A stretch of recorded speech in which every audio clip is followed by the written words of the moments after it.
Namaskar. Welcome in today's class. I Rachna Agarwal welcome you all in Agarwal Classes channel. Agarwal classes channel पे मैं आप सभी का बहुत बहुत स्वागत करती हूँ। अभी मैनेजमेंट की क्लास जो मैं आप लोगों के ले रही हूँ उसमें जो मैनेजमेंट का फर्स्ट चैप्टर है nature and significance of management, मैं ऑलरेडी इसके ऊपर कुछ वीडियोस बना चुकी हूँ। आई होप वो आपने देखे होंगे। Objectives of management, characteristics of management, meaning and definition of management and so on. अगर वो नहीं देखे हैं तो आई रिक्वेस्ट कि आप वो वीडियोस जाके देखें सो दैट आपका फ्लो बन सके। आज जो टॉपिक मैंने लिया है वो है nature of management that I am going to teach you today. जो आज हम पढ़ेंगे वो है topic nature of management. Okay, तो फर्स्ट ऑफ ऑल हम देखते हैं कि बहुत टाइम से ये बात चलती आ रही है कि मैनेजमेंट जो है उसको क्या माना जाए, मैनेजमेंट का नेचर क्या है, क्योंकि इट कीप्स ऑन चेंजिंग। सच सबसे पहले हम बात करते हैं तो management was taken as art. सबसे पहले मैनेजमेंट को सिर्फ आर्ट ही माना जाता था, but today management is also considered as science. Management और some people considered is both as science and art. तो इस तरीके से हम देख सकते हैं कि कुछ लोग इसको प्रोफेशन मानते हैं मैनेजमेंट को, कुछ लोग प्रोफेशन नॉन प्रोफेशन मानते हैं। तो बहुत सारे व्यूज हैं। करंटली जो हम बात करें तो जो मैनेजर जो है वो मैनेजमेंट के बहुत सारे फीचर्स की वजह से उसको अलग अलग नेचर उसका कंसिडर करते हैं। तो हम ये मान सकते हैं कि मैनेजमेंट का जो नेचर है, management as science and art हो सकता है। It is both science and art. Management can be multi disciplinary, इसके अंदर बहुत सारे डिसिप्लिन हो सकते हैं। Management can be called as profession also in view of a few managers, और कुछ लोग इसको यूनिवर्सल प्रोसेस ऑफ मैनेजमेंट जानते हैं। तो आइए इन सब के बारे में डिटेल में मैं आपके बात करती हूँ। Management as science and art की अगर मैं बात करती हूँ तो कुछ लोग इसको साइंस मानते हैं और कुछ लोग इसको आर्ट मानते हैं। जैसा कि मैंने आपको आज की वीडियो में अभी कुछ देर पहले ही बताया कि कुछ लोग इसको आर्ट मानते हैं क्योंकि मैनेजमेंट का जो ओरिजिन है वो आर्ट सब्जेक्ट के फॉर्म के रूप में ही हुआ था, बट आज इसको साइंस भी मान सकते हैं। किस तरीके से, लेट अस अंडरस्टैंड दैट। तो साइंस इसको हम सबसे पहले कंसीडर कैसे करेंगे कि मैनेजमेंट एज अ साइंस क्या होता है, क्योंकि साइंस की अगर हम बात करते हैं तो साइंस क्या होता है, सिक्वेंशियल स्टडी होती है किसी भी नॉलेज के बारे में, कॉज एंड इफेक्ट की रिलेशनशिप की स्टडी किया जाता है। तो अगर जॉर्ज टेरी के शब्दों में मैं बात करूं तो साइंस क्या होती है, science is an accepted systematic body of knowledge in terms of subject, objectives और जनरल ट्रूथ ऑफ स्टडी। और साइंस के जो प्रिंसिपल्स हैं वो एक्सपेरिमेंट के ऊपर बेस्ड होते हैं और यूनिवर्सली अप्लाइड होते हैं। अगर हम इसको मैनेजमेंट को एज ए साइंस मानते हैं तो हमें साइंस के कुछ कैरेक्टरिस्टिक्स मालूम होने चाहिए कि साइंस के अंदर क्या होता है। ग्रुप ऑफ प्रिंसिपल्स होते हैं, रूल्स होते हैं जो एक्चुअल स्टडीज के ऊपर बेस्ड होते हैं और जो यूनिवर्सली एक्सेप्टेड होते हैं। बहुत सारी थ्योरीज होती है जो डेवलप की जाती है एक्सपेरिमेंट्स के बेस के ऊपर, ट्रुथ्स और फैक्ट्स के बेस के ऊपर, उसको हम साइंस कहते हैं। और जो प्रिंसिपल्स होते हैं साइंस के अंदर वो एक रिलेशनशिप शो करते हैं कि कॉज एंड इफेक्ट, कोई कारण हुआ होगा तब ये इफेक्ट उस चीज का आया है। तो ये है साइंस। और क्या है कि प्रॉब्लम्स को सॉर्ट आउट करने के लिए प्रिंसिपल्स बने हुए हैं। बहुत सारी थ्योरीज की मैंने बात की कि किसी कंक्लूजन पे पहुंचने के लिए वेरियस थ्योरीज को यूज किया जाता है। तो ये तो मैंने बात की आपके लिए कि फीचर्स ऑफ साइंस। अब मैनेजमेंट एज ए साइंस की अगर हम बात करते हैं तो मैनेजमेंट को हम स्टडी करते हैं तो मान सकते हैं कि इसके अंदर साइंस के अभी जो मैंने फीचर्स डिस्कस किए कि कॉज एंड इफेक्ट रिलेशनशिप है ना, एक्सपेरिमेंट्स के ऊपर बेस्ड प्रिंसिपल्स, तो मैनेजमेंट के जो प्रिंसिपल्स हैं वो भी कॉज एंड इफेक्ट के ऊपर बेस्ड हैं। और जो उसके प्रिंसिपल्स जो है वो वेरियस प्रॉब्लम्स को सॉर्ट आउट करने में भी काम आते हैं, यूनिवर्सली एक्सेप्टेड है, एग्जैक्टनेस है। बट ये सच है कि मैनेजमेंट के जो प्रिंसिपल्स हैं वो कुछ हद तक चेंजेबल है और सर्कमस्टेंशियल है, according to the situation changeable है। तो हम ये कह सकते हैं कि मैनेजमेंट को हम लोग साइंस मान सकते हैं, but we can not consider it as a pure science. It can be capped in the category of inexact science. हम मैनेजमेंट को इनएग्जैक्ट साइंस के रूप में मान सकते हैं। माना कि हम साइंस की टेक्निक्स इसमें यूज करते हैं, साइंटिफिक मेथड्स यूज करते हैं, ट्रेडिशनल प्रैक्टिसेस जो प्रिंसिपल्स हैं उनको न्यू लेवल हमने साइंटिफिक मेथड्स के थ्रू मैनेजमेंट में दिया है, तो हम मैनेजमेंट को एज अ साइंस कंसिडर कर सकते हैं, but we can consider it as an inexact science. Now let us understand it as management as an art. क्योंकि मैंने आपको पहले बताया कि इसके अंदर थ्योरीज और रूल्स जो है वो बिहेवियर और प्रैक्टिस के ऊपर बेस्ड होती हैं। अगर टेरी के ही शब्दों की मैं बात करूं तो planning tactfully is the only art to achieve desired result, है ना। तो आर्ट की अगर हम बात करते हैं तो जैसे हमने मैनेजमेंट एज ए साइंस पढ़ा, तो पहले साइंस के फीचर्स को समझा। अभी मैनेजमेंट अगर आर्ट के रूप में पढ़ाना चाहते हैं तो पहले हमें आर्ट के बारे में मालूम होना चाहिए कि आर्ट क्या होता है। आर्ट वो मेथड होता है जिसके अंदर हम अपने बिहेवियर और प्रैक्टिस से अपने डिजायर्ड रिजल्ट को प्राप्त करते हैं, और वो किसके ऊपर डिपेंड होती है? पर्सनल इंटेक्ट, आपकी पर्सनल स्किल्स क्या है, आपकी नॉलेज क्या है, उसकी एप्लीकेबिलिटी क्या है। प्रैक्टिकल नॉलेज, कंटिन्यूअस प्रैक्टिस जो होती है वो प्राइम क्राइटेरिया होता है आर्ट का। एफिशिएंसी आर्ट की, आप चाहे डांसर हो, चाहे म्यूजिशियन हो, कुछ भी हो, आप अगर आर्ट की फील्ड में है, how will you get it? Efficiency in that, you will get efficiency in that just by continue practice. तो मैनेजमेंट को एज एन आर्ट हम मान सकते हैं बाकी आर्ट्स के बाकी की जैसे, कि उसके अंदर हम कंटिन्यू जो है प्रैक्टिस किए करी जाए तो मैनेजमेंट के जो प्रॉब्लम्स हैं उनको हम सॉल्व कर सकते हैं। डे टू डे जो एक्टिविटीज होती है उसके अंदर पर्सनल टैक्ट और नॉलेज की जरूरत पड़ती है। तो जो थ्योरीज हैं उनके अंदर बिहेवियर और कंटिन्यूअस प्रैक्टिस की जरूरत होती है। तो हम अनक्वेश्चनेबली मैनेजमेंट को आर्ट तो मान ही सकते हैं, क्योंकि डे टू डे अफेयर्स से हमें डील करना पड़ता है, ह्यूमन रिसोर्स से हमें डील करना पड़ता है। तो कला आर्ट की जो है वो बहुत ज्यादा इसके अंदर हमें जरूरत होती है। तो क्योंकि हमने इसको साइंस भी माना है, साइंटिफिक मेथड्स भी इसमें अडॉप्ट किए हैं, और आर्ट की प्रॉपर्टीज भी इसके अंदर है, साइंस की प्रॉपर्टीज भी इसमें है, तो हम इन दोनों के कंपैरेटिव कॉम्बिनेशन के हिसाब से ये सॉल्यूशन पे आ सकते हैं कि मैनेजमेंट की कुछ प्रॉब्लम्स जो है वो साइंटिफिक प्रिंसिपल्स जो बेस्ड हैं उनके थ्रू सॉल्व हो सकती हैं, और कुछ जो है वो आर्ट के बेस के ऊपर सॉल्व हो सकती है। अगर हम इसको और डिटेल में समझना चाहें तो मैनेजमेंट एज एन साइंस हम कैसे मान सकते हैं? It is based on competency, it is the development of principles, interpreting problems, वो हम प्रॉब्लम्स को इंटरप्रेट करते हैं, आइडेंटिफाई करते हैं साइंस के जैसे, और डिसीजंस को जो है वो साइंटिफिक एक मॉडल बना करके प्रॉब्लम को सॉल्व करने की कोशिश करते हैं। तो इस तरीके से हम मैनेजमेंट को साइंस मान सकते हैं। आर्ट हम मान सकते हैं एफिशिएंसी जो है वो मैनेजमेंट की नॉलेज के थ्रू हम ला सकते हैं, उसके प्रिंसिपल्स को डे टू डे लाइफ में अप्लाई करके, प्रॉब्लम्स को सॉर्ट आउट करके, कम्युनिकेशन से और आर्ट स्किल से अपने प्रॉब्लम्स को जो इंट्यूशन से और एक्सपीरियंस से डे टू डे एक्टिविटीज जो होती है उनको सॉर्ट आउट कर सकते हैं। तो thus we can say that management is both art and science. After it, we can say that it is complementary to both. Knowledge is power. But आज के तारीख में मैनेजमेंट के बारे में नई एक फ्रेज आ गई है, नॉलेज इज पावर, जो पुरानी सेइंग थी उसकी जगह हम कह सकते हैं कि experimental knowledge is power. Experiment knowledge is power, ये करंट सेइंग है, ये एक न्यू सेइंग आ जाती है। तो management is science also, management is art also, it is a combination of both. Now let us come to the next point, that is management as a multidisciplinary.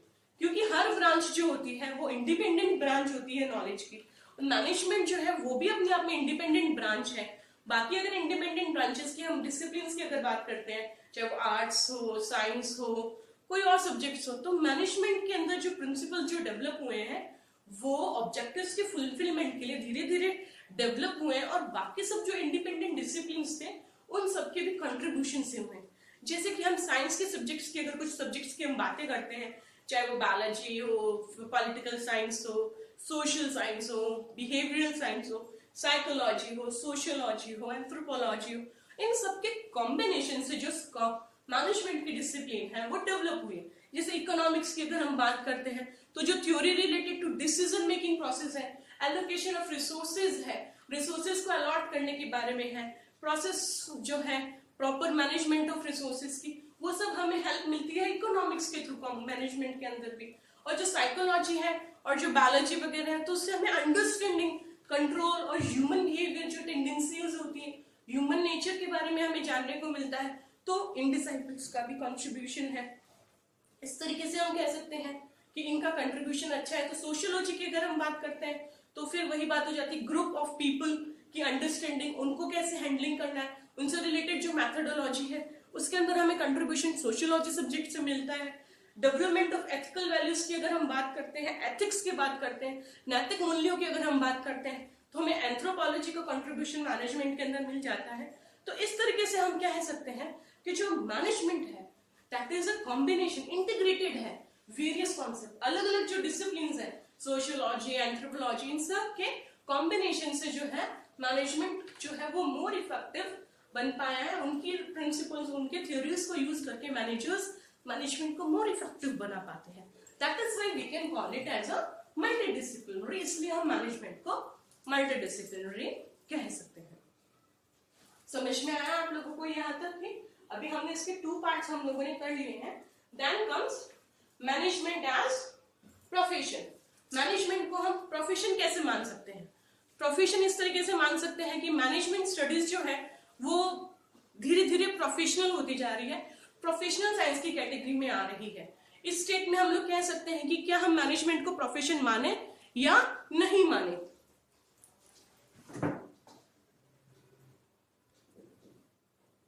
Management as a profession की अगर हम बात करते हैं तो उसके अंदर हम एक डेफिनेशन ले सकते हैं कि कुछ जो मैनेजमेंट है वो प्रोबेबली एक तरीके का बिजनेस है जो इंटेलेक्चुअल स्टडी के ऊपर बेस्ड होता है। उसके जो एम्स होते हैं वो गुड्स और सर्विसेज को बेस्ट फॉर्म में प्रोवाइड करना इन एक्सचेंज ऑफ फी और सैलरीज। तो ये जो डेफिनेशन लिखी हुई है इसके अकॉर्डिंग हम कह सकते हैं कि कोई भी बिजनेस या कोई भी ऑक्यूपेशन जो है जो प्रोलॉन्ग्ड ट्रेनिंग, कंटिन्यू ट्रेनिंग के बाद एक फॉर्मल क्वालिफिकेशन के बाद अटेन किया जाता है उसको हम प्रोफेशन की कैटेगरी में रखते हैं। तो मैनेजमेंट जो है आज के तारीख में स्पेसिफाइड नॉलेज, इफिशिएंसी और प्रोलॉन्ग ट्रेनिंग के बाद में दिया जाता है, तो इंटरेस्ट ऑफ सोसाइटी के लिए किया जाता है। और जो भी मैनेजमेंट सर्विसेज होती हैं उनकी एक्सचेंज में फी और सर्विसेज दी जाती है। तो हम कह सकते हैं कि मैनेजमेंट जो है कुछ हद तक प्रोफेशन है। अभी हमने जैसे हर सब्जेक्ट के बारे में स्टडी किया तो उनकी कैरेक्टरिस्टिक्स देखी, तो प्रोफेशन की क्या कैरेक्टरिस्टिक्स होती हैं। फर्स्ट जो कैरेक्टरिस्टिक्स हो सकती है वो हो सकती है कि नॉलेज होना चाहिए। सेकंड है कि फॉर्मल अटेनमेंट, आपको कोई क्वालिफिकेशन लेना पड़ेगा, किसी इंस्टीट्यूट के थ्रू लेना पड़ेगा, एथिकल कोड ऑफ एथिक्स आपको लेना पड़ेगा, फॉलो करना पड़ेगा, और सर्विसेज की आपकी टेंडेंसी होनी चाहिए। तब ये मैनेजमेंट के जो प्रोफेशन के जो कैरेक्टरिस्टिक्स हैं वो है। अब मैनेजमेंट एज ए प्रोफेशन हम कैसे मान सकते हैं कि ये एक नॉलेज की ब्रांच है। बहुत सारे इंस्टीट्यूशंस जो है इस नॉलेज को एक्सपैंड करने के लिए, ग्रुप में लोगों को बांटने के लिए आज एक कैटेगरी बनाई जा चुकी है, मैनेजमेंट स्कूल्स बन चुके हैं, डिग्री कॉलेजेस हो चुके हैं, एक formal expression of knowledge and training होता है। बहुत जगह बीबीए, एमबीए की कोर्सेज आज की तारीख में करवाए जा रहे हैं। तो एक अच्छे मैनेजर के लिए डिग्रीज जो है ये कंपल्सरी कर दी गई हैं कि एक प्रोफेशनल डिग्री एक मैनेजर को एक ऑर्गेनाइजेशन में होने के लिए प्रोफेशनल क्वालिफिकेशन होने की जरूरत है। तो इस तरीके से हम लोग कह सकते हैं कि मैनेजमेंट जो है वो प्रोफेशन है, क्योंकि इसके अंदर आप प्रोफेशनल ट्रेनिंग लेते हो और अपने ट्रेनिंग के जो एम है उनको आप सर्विसेज जो है वो प्रोवाइड करते हो इन एक्सचेंज ऑफ सर्विसेज। तो management can be treated as profession. बाकी जैसे सिस्टम्स जो प्रोफेशंस होते हैं उनमें कोड ऑफ कंडक्ट को फॉलो करते हैं, वैसे मैनेजमेंट में भी जो कोड ऑफ कंडक्ट है कुछ हद तक फॉलो किए जा सकते हैं, है ना। तो इस तरीके से management can be called as profession.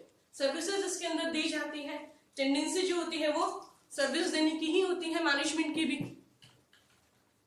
So management can be called as profession. Then we shall move to the next point, that is universality of management. Management को यूनिवर्सलिटी कैसे माना जा सकता है? मैनेजमेंट को यूनिवर्सलिटी इस तरीके से माना जा सकता है कि जो मैनेजमेंट के प्रिंसिपल्स है वो यूनिवर्सली एप्लीकेबल है, साइंटिफिकली अप्रूव्ड है। जैसे जो भी इसके फंक्शंस हैं, प्लानिंग, ऑर्गेनाइजिंग, डायरेक्टिंग, कंट्रोलिंग, ये यूनिवर्सली एप्लीकेबल है, सब जगह इंप्लीमेंट किए जा सकते हैं। तो हम ये मान सकते हैं कि मैनेजमेंट जो है वो यूनिवर्सली एप्लीकेबल है। इसके भी अगर हम बात करते हैं तो कुछ लोग इसके फेवर में है कि मैनेजमेंट के प्रिंसिपल्स के जो एप्लीकेबिलिटी है वो कुछ लोग मानते हैं कि हाँ है, और कुछ लोग बोलते हैं कि मैनेजमेंट के प्रिंसिपल यूनिवर्सली एप्लीकेबल नहीं है। तो एक डिबेट का पॉइंट हो जाता है, arguments in favour of it and arguments in against of universality. तो फेवर के अंदर तो हम ये बात कह सकते हैं, बहुत कॉन्फिडेंस से हम ये बात कह सकते हैं कि जो भी ऑर्गेनाइजेशंस होती हैं उनके अंदर चाहे वो प्लानिंग हो, ऑर्गेनाइजिंग हो, डायरेक्टिंग हो, कंट्रोलिंग हो, हर तरीके की जो एक्टिविटीज होती हैं वो फॉलो की जा सकती हैं। हर सर्कमस्टेंसेस के अंदर प्लानिंग, ऑर्गेनाइजेशन, डायरेक्टिंग, कंट्रोलिंग जो प्रोसेस है वो तो होंगी ही होंगी। अब आर्ग्यूमेंट्स इन अगेंस्ट की अगर हम बात करते हैं तो वो क्या हो सकते हैं? आर्ग्यूमेंट्स इन अगेंस्ट की अगर हम बात करते हैं तो हम ये कह सकते हैं कि बहुत जगह जो है ये एप्लीकेबल नहीं है, क्योंकि अलग अलग कंट्रीज की अलग अलग सिचुएशंस हैं, अलग अलग ऑर्गेनाइजेशंस की अलग अलग एट्रीब्यूट्स होते हैं, तो single principle can not be applied in those organisation. उनको भी हम फर्दर क्लासिफाई कर सकते हैं। नेक्स्ट जो कह सकते हैं कि 3 कैटेगरीज के अंदर सबसे फर्स्ट जो कैटेगरी आती है वो हो जाती है culture of the country. Country की जो कल्चर्स होती हैं, सब कल्चर्स जो होती हैं अलग अलग कंट्रीज के अंदर अलग अलग होती है, अलग अलग ऑर्गेनाइजेशंस में अलग अलग कल्चर्स होती हैं, अलग अलग तरीके की संस्कृति होती है। तो जो प्रिंसिपल्स ऑफ मैनेजमेंट जो है वो डिफर हो सकते हैं, क्योंकि टॉप मैनेजमेंट डिफर होता है, तो कल्चरल बाउंड होने की वजह से इसको यूनिवर्सल जो इसके अगेंस्ट में है वो लोग नहीं मानते हैं।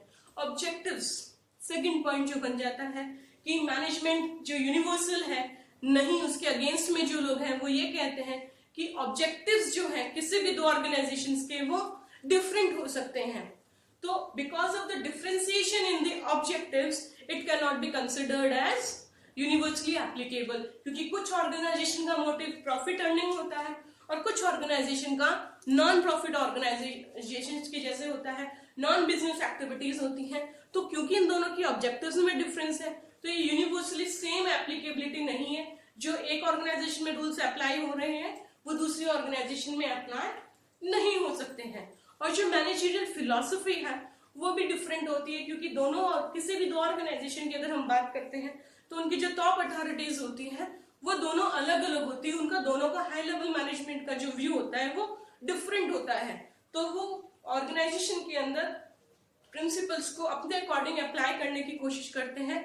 तो universal of applicability of management principles के ये 3 पॉइंट अगेंस्ट में हो जाते हैं। तो इस तरीके से स्टूडेंट्स आज मैंने आपको बताया management as a science, management as an art, management as both science and art, management as multidisciplinary और मैनेजमेंट एज यूनिवर्सल। यूनिवर्सल के अंदर मैंने आपको बताया कुछ लोग इसके फेवर में है, कुछ लोग इसके अगेंस्ट में है, अकॉर्डिंग टू द सर्कमस्टेंसेस ये हो जाता है। हम कह सकते हैं क्योंकि ह्यूमन बिहेवियर है उसको नेग्लिजिबल नहीं है, तो कुछ केसेस के अंदर यूनिवर्सली कुछ प्रिंसिपल्स एक्सेप्टेबल नहीं है, otherwise most of the principles जो है वो मैनेजमेंट के यूनिवर्सली एक्सेप्टेबल है। तो इस तरीके से हम बात करते हैं तो नेचर ऑफ द मैनेजमेंट जो है वो यहाँ कंप्लीट हो जाता है। और ये चैप्टर का फर्स्ट जो चैप्टर मैंने आपको कराया था nature and significance of management, तो फर्स्ट एपिसोड जो मैंने आपको बताया था वो था meaning, definition and characteristics of management, then objectives of management, importance of management and nature and signature of management. तो इस तरीके से ऑल द फीचर्स के ऊपर, इस सब टॉपिक्स के ऊपर मैनेजमेंट का टॉपिक आज कंप्लीट होता है। आई होप आप लोगों को वीडियो पसंद आया होगा। Like, subscribe and comment my videos. Thank you.